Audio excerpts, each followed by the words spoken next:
Բարերեկո սիրելի հայրենակիցներ, այսօր հունիսի 17-ն է եւ ճիշտ ասած չգիտեի թե անեմ թե չէ այս հաղորդումը, քանի որ նախապատրաստում եմ մեկնել վաղը Հայաստան Դիլիջան մասնակցելու հայ-վրացական փորձագետների ֆորումին, բավականին խառը եւ հոգնած հիմա վիճակ էր իմ մոտ, բայց այնուամենայնիվ տեսա որ շատ խոսելու բան կա, դրա համար որոշեցի անել այս հաղորդումը, քանի որ վաղը մենք դրա հնարավորությունը մինչև երևի թե ուշ երեկոյան դժվար թե ունենանք։ Բավականին կարևոր իրադարձություններ են տեղի ունենում Իրանում եւ Իրան-իսրայելական պատերազմի շուրջ։ Կարևոր իրադարձություններ են տեղի ունենում նաեւ Հայաստանում, նույնիսկ չեմ հասցրել նորմալ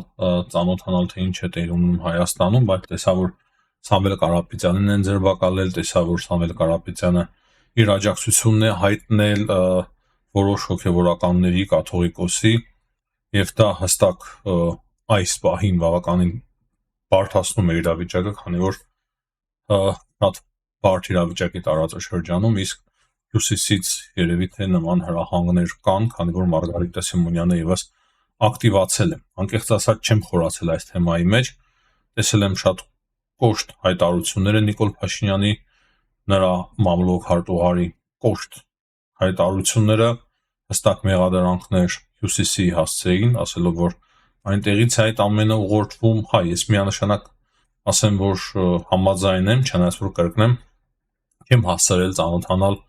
իրականում թե ինչ է տեղի ունենում, բայց շատ վատ է որ հենց հիմա է դա տեղի ունենում,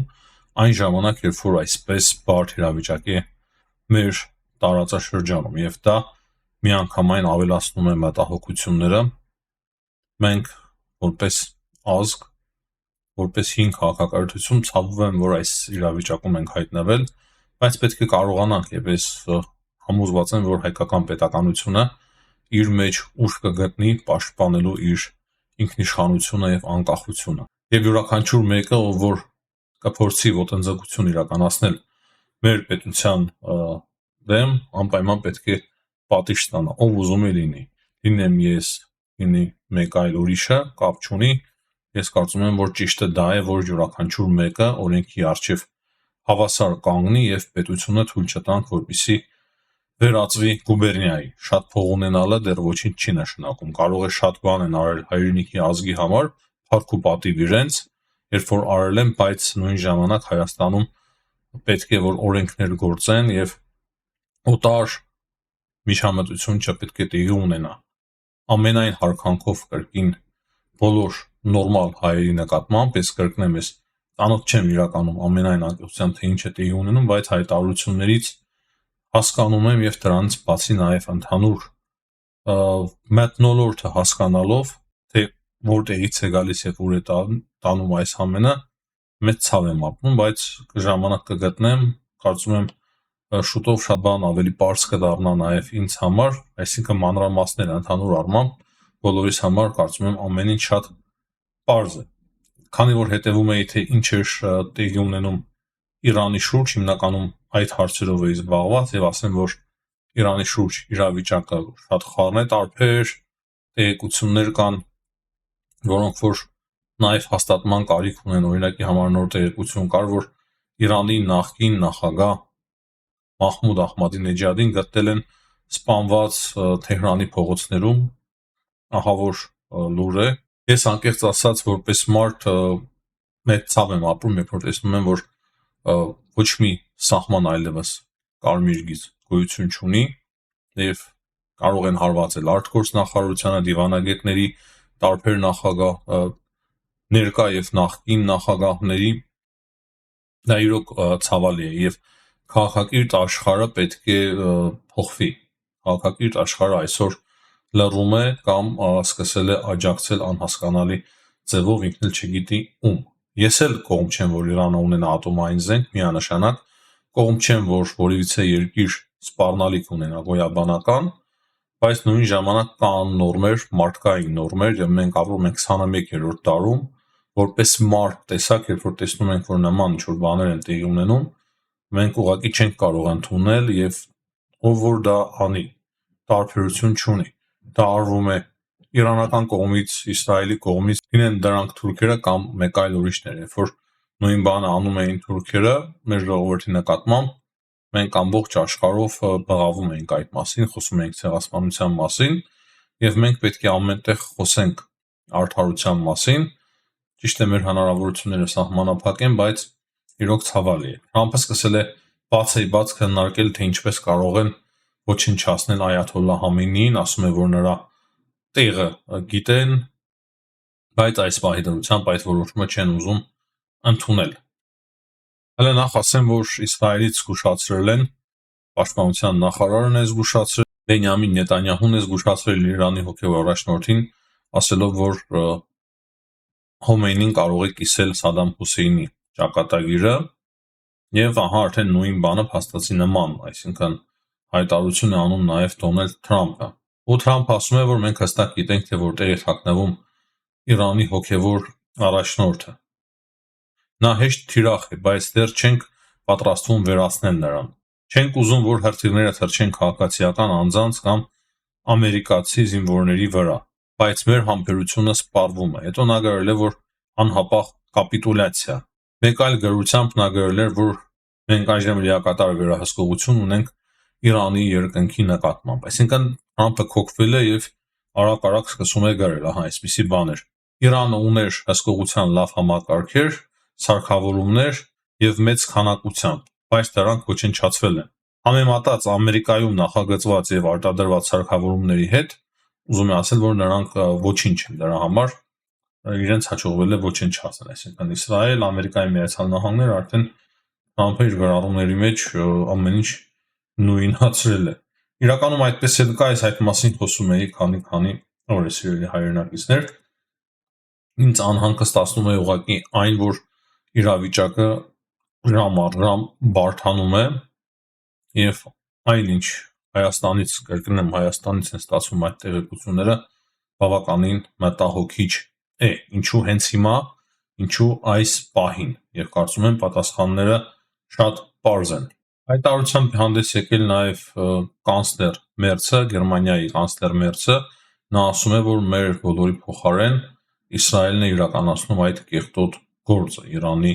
ատոմային ծրագրի մասով եւ Իրանը չպետք է ունենա ատոմային զենք։ Իսկ Իրանի արդեն նորանշանակ երևի թե երրորդ գլխավոր շտաբի պետը, քանի որ մեկին եւս այսօր սպանել էին, հայտարարել է, որ մինչեւ հիմա Իրանը ուղղակի նախազգուշական գործողություններ է իրականացնում զսպման, բայց մոտ ապագայում նախատեսում է Իրանը պատժիչ գործողություն իրականացնել։ Չեմ կարող ասել ինչի մասին է խոսքը, բլեֆ է թե իրականություն, չեմ կարծում, որ Իրանը հնարավորություն ունի ինչ-որ մի բան իրականացնելու։ Եթե Հակուն ինչ-որ ատոմային ռումբ են կարողացել արտադրել, չեմ կարող ասել։ Քանի որ անցած տարի, եթե հիշում եք, սիրելի հայրենակիցներ, բավականին լուրջ պայթյուններ էր տեղի ունեցել գետնի տակ, այդ մասին խոսում էին բոլորը եւ ասում էին, որ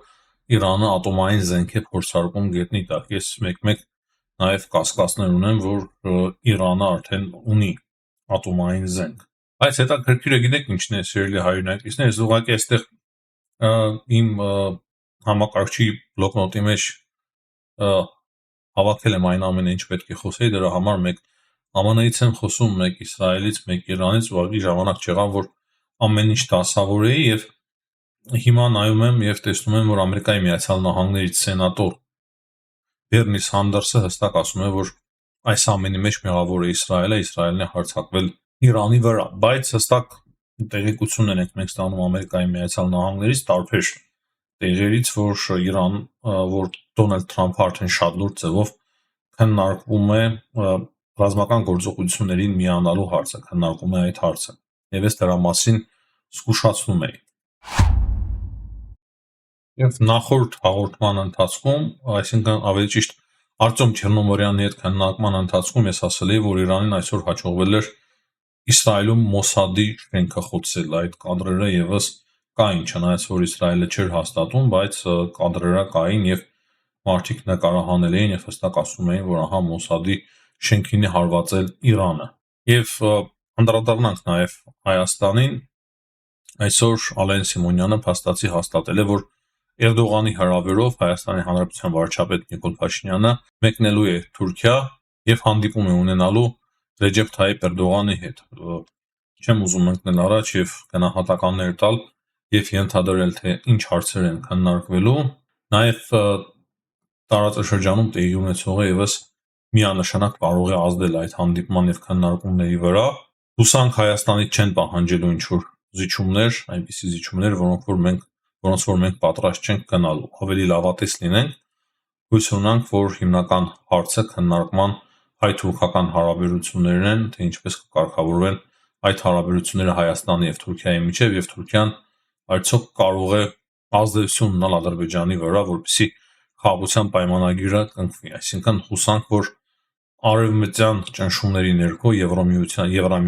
Ամերիկայի Միացյալ Նահանգների եւ Էրդողանն էլ իր մեծամտության նաեւ շնորհիվ կցանկանա դառնալ միջնորդ եւ ոչ թե այդ հանդիպումը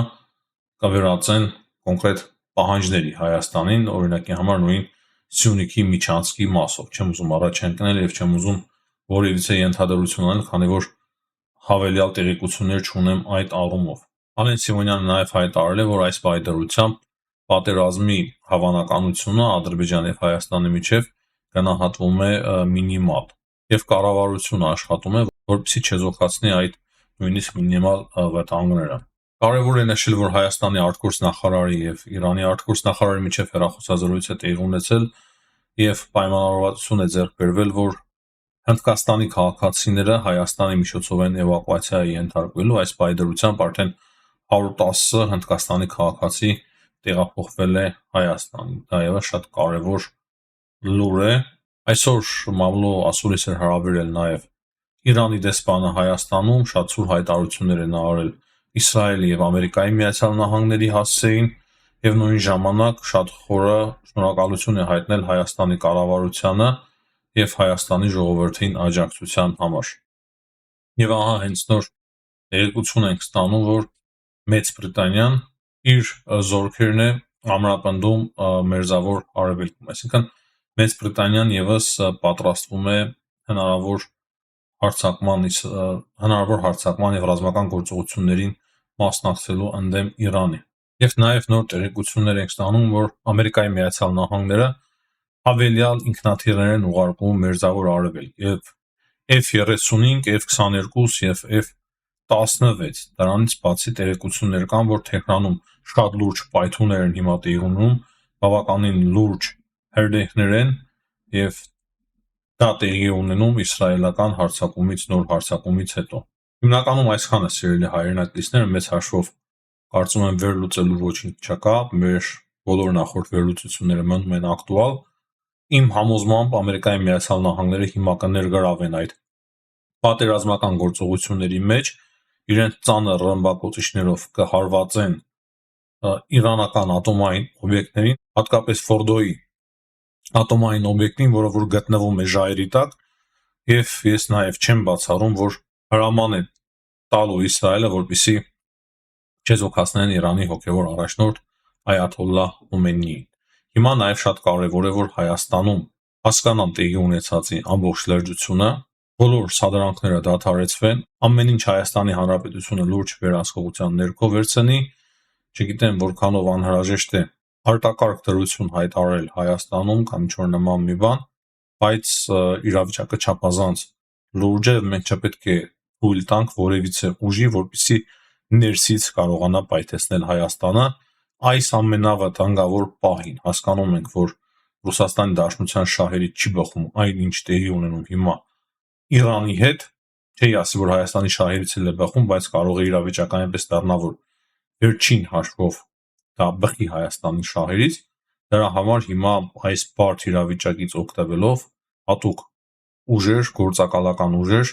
կարող են ուղարկվել Հայաստան տարբեր գործողությունների եւ փորձեն խառնաշփոթ խժդություններ առաջացնել Հայաստանում։ Դրա համար պետք է չափազանց զգոն լինենք, սիրելի հայրենակիցներ, եւ պահպանենք միասնականություն։ Հաջողություն եմ մաղթում բոլորին, ցտեսություն, կհանդիպենք։